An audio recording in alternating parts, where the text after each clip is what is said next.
त्या सुबाहूला आपलं मारीचाला तो बाणाने उडवलं. तो मारीच नावाचा राक्षस गोरखपूरवरून उडाला आणि आमच्या नाशिकला येऊन पडला. कुठे पडला? ऐकले रामबाण. हा मारीच पुढे रावणाला सांगणार आहे की त्याच्या एका बाणाने मी नाशिक पर्यंत येऊन पडलो. नाशिकला कोणाकोणाचा वध झालाय माहिती का तुम्हाला?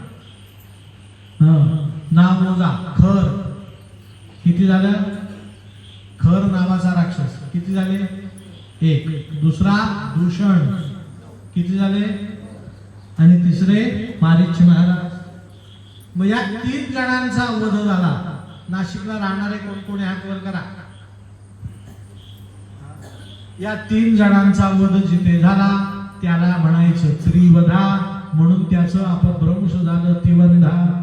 काय झालं? तिवंधा माहितीये ना? तिथे कोणाकोणाचा वध झाला? खर, दूषण आणि मारीच. गोदावरीच्या काठावरती. म्हणून त्याचं नाव आहे त्रिवधा. त्रिवधा क्षेत्राचं नाव आहे. पण आपण त्याला काय म्हणतो? आपल्याला फक्त बुधा हलवायचं श्रीखंड माहिती. गोपाल कृष्ण भगवान असो. सुबाहू नावाचा मारीच तिसऱ्यांदा चालून आला. प्रभू रामचंद्रांनी बाणाने त्याचा वध केला. त्राटिकांनी सुबाहू नेला. मारीच उडून नाशिकला येऊन पडला. विश्वामित्रांचा यज्ञ पूर्ण झाला.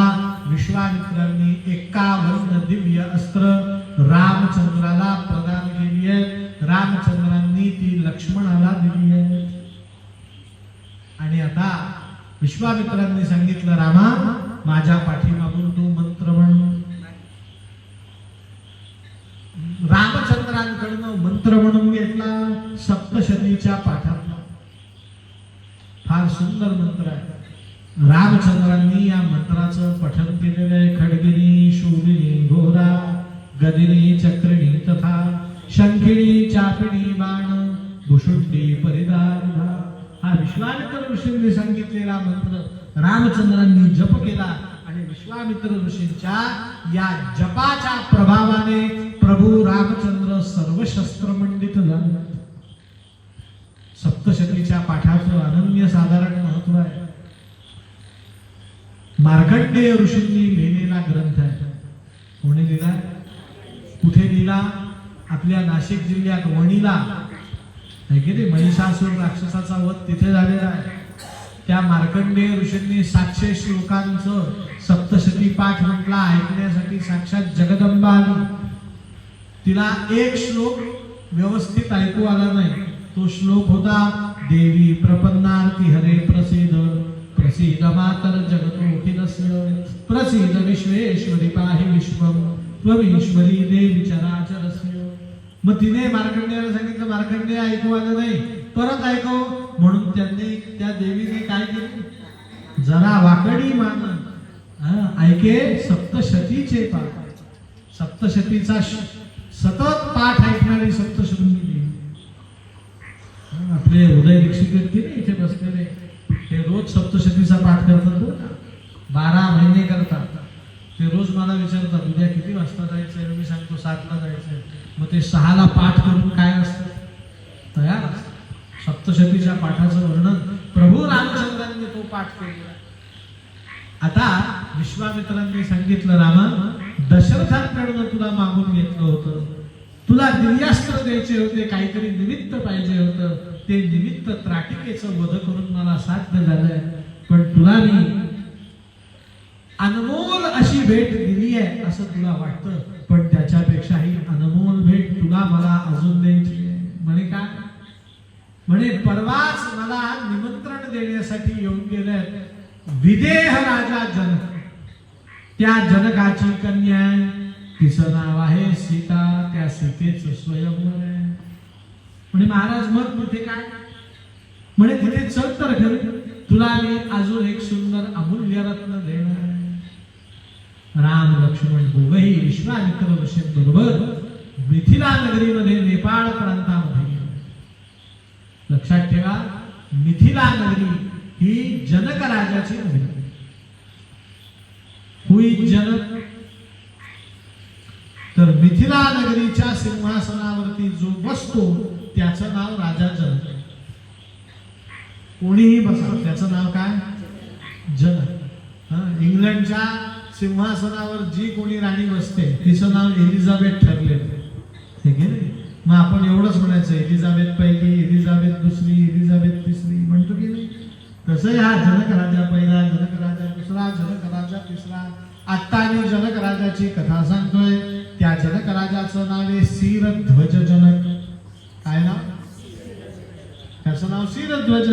पण जनकाच्या गादीवर बसला म्हणून त्याचं नाव काय? आता या विश्वामित्रांनी त्या जनकाची कथा सांगितली. म्हणे हा जनक राजा शिरध्वज आणि याची राणी, या दोघांचं लग्न झालं पण संतती झाली नाही. सुनयना राणी. त्यांनी ठरवलं की पुत्र प्राप्तीसाठी यज्ञ केला पाहिजे. म्हणून यज्ञासाठी सोन्याचं नांगर बनवलं. यज्ञभूमी नांगरताना मंजुषा सापडली. मंजुषा म्हणजे संस्कृत शब्द. मंजुषा त्याला मराठीत म्हणतात पेटी. आणि पेटीत काय सापडलं? एक कन्या सापडली. ती कन्या बघितली त्या सुनयना राणीने आणि तिच्या स्तनात स्तन्य वाहू लागलं. वात्सल्य निर्माण झालं. तिने त्या कन्येला जवळ घेतलं आणि नांगराच्या टोकाला म्हणतात सीत, त्या सीत नावाच्या टोकाला अडकली. म्हणून पहिला शब्द हात मारला सीता. काय आठवण? पण आता ही कथा नंतर सांगतो एक मिनिट. का हो? प्रत्येक जण जवळजवळ वेगवेगळ्या गावात जन्माला आले. काय की नाही? स्त्रिया तर 2 गावात राहतात, माहेर आणि. एवढ्या गावात राहणारे आपण लोक कधी जमिनीत पेटीत मुलगी सापडते का? आमच्या त्र्यंबकला तर नाही सापडत. तुम्हाला कधी जमिनीत पेटी सापडली का? आणि पेटीत मुलगी? अहो, रस्त्याने चालताना रुपयाचं नाणं सापडतं, 10 रुपये कधी सापडत. इथे पेट्या कशा काय सापडते? आणि सापडली तर मुलगी सापडेल का? लक्षात ठेवा. सीता जमिनीत सापडली याचा अर्थ काय? तर रामायणात सांगितलंय की भगवंत नारायणाच्या 2 पत्नी आहेत. एकीचं नाव आहे श्री, एकीचं नाव आहे भू. श्रीदेवी, श्री म्हणजे लक्ष्मी आणि भू म्हणजे जैन. ऐकले? तुम्ही तिरुपती बालाजीला गेले तर तिरुपती बालाजीच्या एका बाजूला श्रीदेवी आहे, एका बाजूला भूदेवी.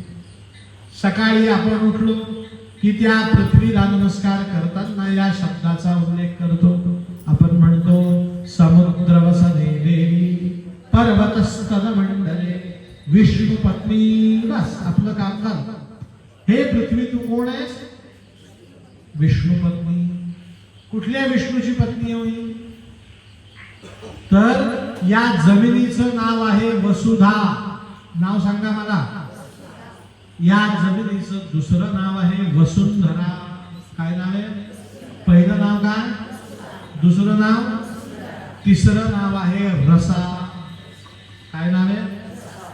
मग वसुधेने लग्न नारायणाशी केलं. त्यावेळेस नारायण जन्माला आलेला होता अंशावतार घेऊन. भागवतात त्याची कथा मी सांगतो. त्याचं नाव होतं पृथुराजा. काय नाव? आणि पृथुराजाशी या वसुधेने लग्न केलं. पृथुराजाची पत्नी. ऐकले? मुकुंदाची पत्नी म्हणून तिचं नाव ठेवलं मुकुंदा. कुंदा ठेवतात की नाही नाव असे? कुंदा आणि प्रिया आणि सुप्रिया ठेवतात की नाही नाव? तसं आहे पृथुराजाची पत्नी म्हणून तिचं नाव काय? पृथ्वी. पृथ्वी नाव कोणावरून पडलं? पृथुराजावरून पडलं. मग ती पृथुराजाची पत्नी आहे म्हणून तिचं नाव आहे पृथ्वी. पण ती पृथ्वी रसा तळावर नेऊन ठेवली राक्षसांनी म्हणून तिचा उद्धार भगवंतांनी वराह अवतार घेऊन गेला. म्हणून या पृथ्वीचं 4थं नाव आहे वराही. काय नाव आहे? तुम्हाला हो सांगायला वेळ कमी पडेल. त्या पृथ्वीचं नाव वराही आहे. वराह म्हणजे कोण? मोठ्याने सांगा. मोठ्याने सांगा. वराही म्हणजे कोण झाली? डॉक्टराची बायको डॉक्टरीन, वकिलाची तशी डुकराची, सांगा मोठ्याने,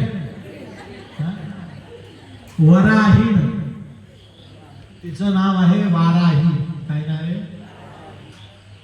ज्या वेळेस पृथ्वीच्या शोधार्थ वराह भगवंतांनी हिरण्याक्ष नावाच्या दैत्याचा वध केला, त्यावेळेस भगवंतांच्या वराह रूपातले डुकराचे केस जमिनीवरती पडले. काय पडले? आणि ते जमिनीचे केस जिथे पडले तिथे गवत तयार झालं. काय तयार झालं? आणि त्या गवताला कामधेनूने भक्षण केलं, दूध दिलं, दुधाचं झालं दही, दह्याचं झालं लोणी, आणि लोण्याचं झालं तूप. आपल्या ताटामध्ये जे तूप असतं की नाही, त्या तुपाचं खरं नाव अन्नशुद्धी आहे. काय नाव आहे? अन्नाची शुद्धी करणारं ते तूप वाराही देवीचं प्रसाद आहे, पृथ्वीकडनं प्राप्त. कोणाकडनं? मग तुम्हाला मी सांगतो काय, की ही वाराही देवी म्हणजे सीता आहे हे सांगण्यासाठी सांगितलं. ती प्रगट कुठून झाली? जमिनीतून प्रगट झाली. का प्रगट झाली? कारण ती कोण होती? स्वतः पृथ्वी होती. काय होती? बर मी सांगतो त्याला पुरावा काय. ज्यावेळेस सीतेची अवतार समाप्तीची वेळ आली त्यावेळेस जमीन दुबकली आणि सीता देवी कुठे गेल्या? त्या जमिनीतनं आल्या नाही, त्या जमिनीत गेल्या नाही, त्या जमीनच होत्या, जमिनीतनं प्रगट झाल्या, जमीनच होत्या, जमिनीत विलीन झाल्या. सीता म्हणजे साक्षात पृथ्वी देवी आहे, लक्षात ठेवा. आता या सीतेला घेऊन विदेह राजा निघाला. तो विदेह जनक होता म्हणून त्याने आपल्या कन्येचं नाव ठेवलं वैदेही. आईने नाव ठेवलं सीता, वडिलांनी नाव ठेवलं, पण ती जनक राजाची कन्या आहे म्हणून सामान्य जन तिला जानकी म्हणू लागले. काय म्हणू लागले? आता हा विदेह होता, जनक राजा विदेह. विदेह म्हणजे काय? की तो सगळं सुख उपभोगायचा पण अलिप्त भाव. कुठल्या भावनेने? अलिप्त. परिणाम त्याच्याकडे मोठे मोठे माणसं यायचे, व्हीआयपी माणसं. एक दिवस व्हीआयपी आले होते. परशुराम अग्रतश्चतुर्वेदः पृष्ठतः सशरं धनुः इदं ब्राह्मणं इदं क्षात्रं शापादपि शरादपि. त्यांनी सांगितलं, जनक राजा मला शंकरांनी दिव्यास्त्र दिलंय, पिनाक नावाचं धनुष्य, हे तुझ्या घरात मला ठेवायचं आहे. कारण का? या पिनाक नावाच्या धनुष्याची वर्तमान काळात मला गरज नाही. ज्या दिवशी गरज लागेल त्या दिवशी मी परत घेऊन जाईल. गरज संपली की तुझ्याकडे आणून ठेव. म्हणजे थोडक्यात त्याला काय म्हणतात, डिस्पॅच करायला ते आले होते. तुझ्याकडे लागेल तेव्हा घेऊन जाईल, नाही तर तुझ्याकडे अडगडीत पडू दे. पण शंकरांचं शीत ते धनुष्य म्हटल्यावरती राजा जनकाने त्याला मोठं आसन बनवून रेशमी वस्त्र घातले. त्या वस्त्रावरती धनुष्य ठेवून त्याची पूजा करून